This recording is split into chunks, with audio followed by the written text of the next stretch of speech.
Perhatikan baik-baik. Gadis baik hati ini sedang membersihkan luka seorang pengemis. Tak disangka, dilihat oleh seorang lelaki tua, sangat menyukai gadis itu. Maka memutuskan untuk memperkenalkan dirinya kepada putra presiden yang baru pulang ke tanah air. Siapa sangka pria itu mengira gadis itu adalah gadis desa Mata Duitan. Justru memilih untuk melarikan diri pada hari pernikahan. Juga hadir di pernikahan sebagai pasangan tanpa anak. Pengantin pria bahkan tidak muncul. Anggap saja itu urusan pernikahan kita. Gadis desa ini mengira menyenangkan kakek Qin akan bisa dengan mudah mencari koneksi dengan orang kaya. Sekarang berdiri sendirian di atas panggung. Seandainya saya dia tidak punya muka untuk hidup lagi, tidak datang ke lokasi pernikahan.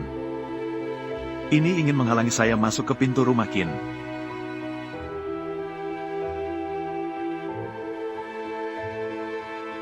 Para tamu yang terhormat, kakak saya tidak muncul. Kenapa kamu masih punya muka berdiri di sini? Tahu kenapa kakak saya tidak muncul? Kakak saya menyukai Huang Yingji. Mereka adalah teman masa kecil. Hubungan mereka sangat baik. Saya sarankan sebaiknya kamu jelaskan pada kakek saya secepatnya. Iya, Nona Song, kamu begitu cantik. Mengapa harus membuang waktu pada seseorang wanita yang tidak menyukaimu? Jika Nona Song ingin sekali menikah dengan orang kaya, saya mengenal cukup banyak, bisa membantu memperkenalkanmu. Saya pikir kalian salah. Saya tidak peduli. Hubungan Nona Huang dengan Kim Junji, itu adalah janji saya kepada kakek. Aku akan mengerti. Sudah disepakati untuk menikah dengan keluarga Qin setelah sekian lama. Tidak akan lebih dari 1 hari. Tidak akan kurang dari 1 hari. Wanita yang dituduh Mata Duitan. Jangan kehilangan rasa malu. Xiao Sui, kita tidak perlu marah pada orang seperti ini. Jika dia ingin mencari koneksi dengan orang kaya, maka mari kita berikan kesempatan padanya.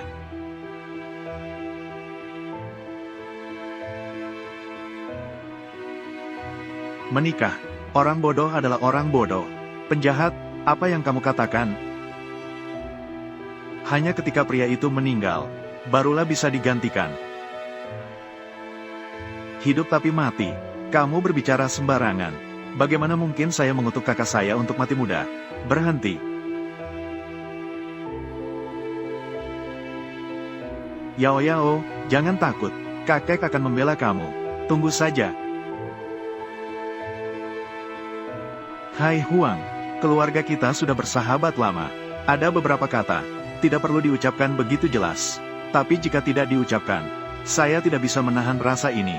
Di pernikahan cucuku, mengutuknya untuk mati.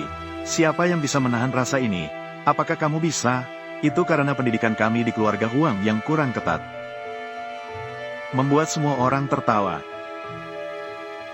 Apakah kamu masih merasa ini belum cukup memalukan? Cepat kembali. Kakek, saya tidak akan pergi. Oh bagus sekali kamu. Sekarang kamu bahkan tidak mendengarkan kata-kataku. Kakek, kamu berani memukul saya. Kamu merusak pernikahan keluarga Qin. Aku akan menamparmu 10 kali lagi. Itu semua bisa dilakukan. Kakek, ternyata orang yang ingin dinikahi kakak adalah sama sekali bukan dia. Kakek, orang yang benar-benar disukai kakak adalah Huang Yingji. Mereka saling mencintai. Itu adalah Sun Weiyao yang rendah itu. Dia menjadi orang ketiga antara kakak dan Huang Yingji. Menjadi orang ketiga. Sebagai informasi yang saya ketahui, Qin Juhuan selalu berstatus bujangan emas. Itu hanya karena kakak dan Huang Yingji belum diumumkan saja. Karena belum diumumkan, itu bukan masalah saya.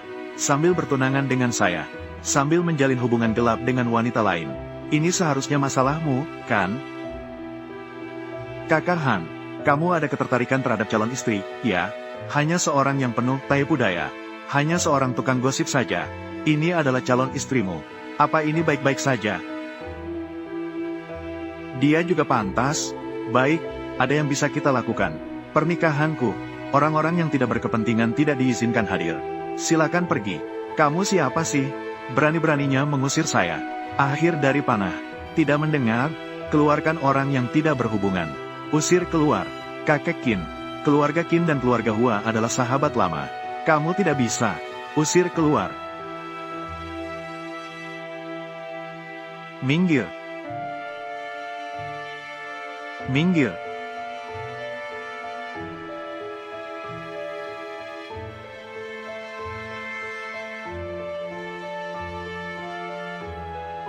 Kecewa.